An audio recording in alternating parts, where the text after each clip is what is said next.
राधे राधे। कैसे हैं आप सब। आज हम श्रीमद् भगवत गीता के चौथे अध्याय का महात्म्य श्रवण करेंगे।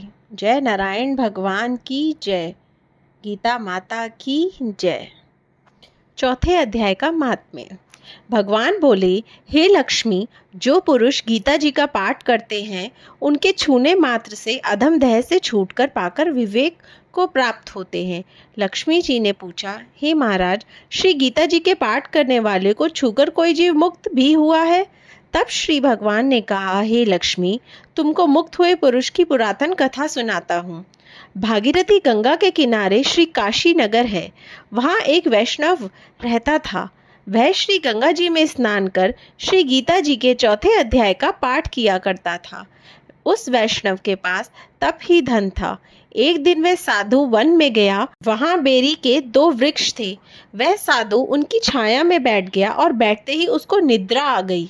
अब एक बेरी से उसके पांव लगे और दूसरी बेरी के साथ सिर लग गया, तो दोनों बेरियां आपस में कांपकर पृथ्वी पर गिर पड़ी।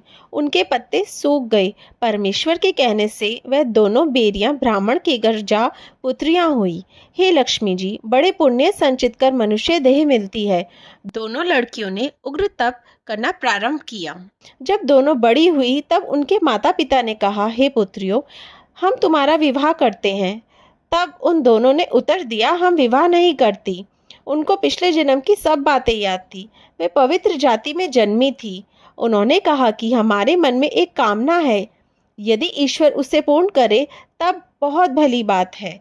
उनके मन में यही था कि वह साधु जिसके स्पर्श करने से हमारी अधम देह छूटकर यह देह मिली है, हम उनसे मिलें।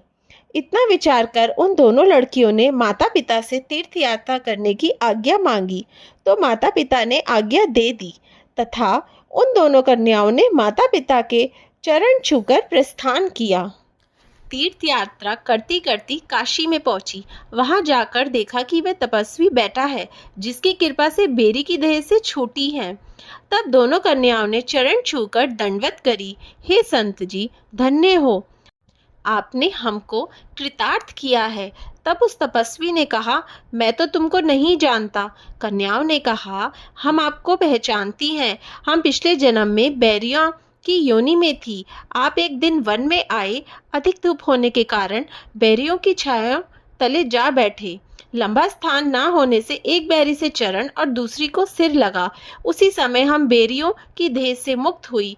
अब विप्र के घर में जन्मी है, बड़ी सुखी हैं। आपकी कृपा से हमारी गति हुई है। तब तपस्वी ने कहा, मुझे इस बात की खबर ना थी। तुम्हारी क्या सेवा करूं? तुम ब्रह्म रूप उत्तम जन्म श्री नारायण जी का मुख हो। तब उन कन्याओं ने कहा, हमको श्री गीता जी के चौथे अध्याय का फल दान करो, जिसको पाकर हम देव देही पाकर सुखी होवे। तब उस तपस्वी ने चौथे अध्याय के पाठ का फल दिया और कहा कि तुम्हारी मुक्ति हो। इतना कहते ही आकाश से विमान आए। उन दोनों ने देवदेह पाकर बैकुंठ को गमन किया। फिर तपस्वी को ज्ञात हुआ कि श्री गीता जी के चौथे अध्याय का ऐसा महात्म्य है। तब श्री नारायण जी ने कहा, हे लक्ष्मी, ये चौथे अध्याय का महात्म्य है जो मैंने तुमको सुनाया।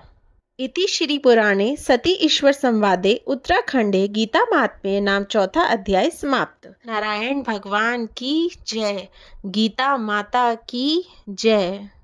भगवत गीता आज से लगभग 5000 वर्ष पूर्व युद्ध के मैदान विचलित, अवसाद, द्वंद्व और मोह से ग्रस्त अर्जुन को श्री कृष्ण भगवान द्वारा दिए गए उपदेश हैं। वास्तव में अर्जुन तो माध्यम है। भगवत गीता के उपदेश प्रत्येक मनुष्य के लिए ही हैं, क्योंकि हर व्यक्ति के अंदर एक युद्ध चलता रहता है। भगवत गीता में प्राणी मात्र के सभी प्रकार की समस्याओं का समाधान है। भागवत गीता पढ़कर समझने से आपके सोचने, समझने और व्यक्ति, वस्तु, परिस्थितियों के प्रति आपके दृष्टिकोण में परिवर्तन आता है। आप अपने व्यर्थ विचारों, चिंताओं और आशंकाओं को दूर कर पाते हैं। जब आप ये कर पाते हैं तो आप में उत्साह और उमंग का संचार होता है, सकारात्मकता बढ़ती है और आपका मनोबल बढ़ जाता है और आप अपना जीवन बेहतर ढंग से जी पाते हैं। भगवत गीता को अकेले पढ़ने से बेहतर है कि सामूहिक रूप में पढ़ा जाए। इसलिए आप सब मेरे साथ जुड़े रहिए ताकि हम सब साथ मिलके श्रीमद् भगवत गीता के महात्म्य का श्रवण करें। राधे राधे। इस वीडियो को शेयर कीजिए, लाइक कीजिए, सब्सक्राइब कीजिए।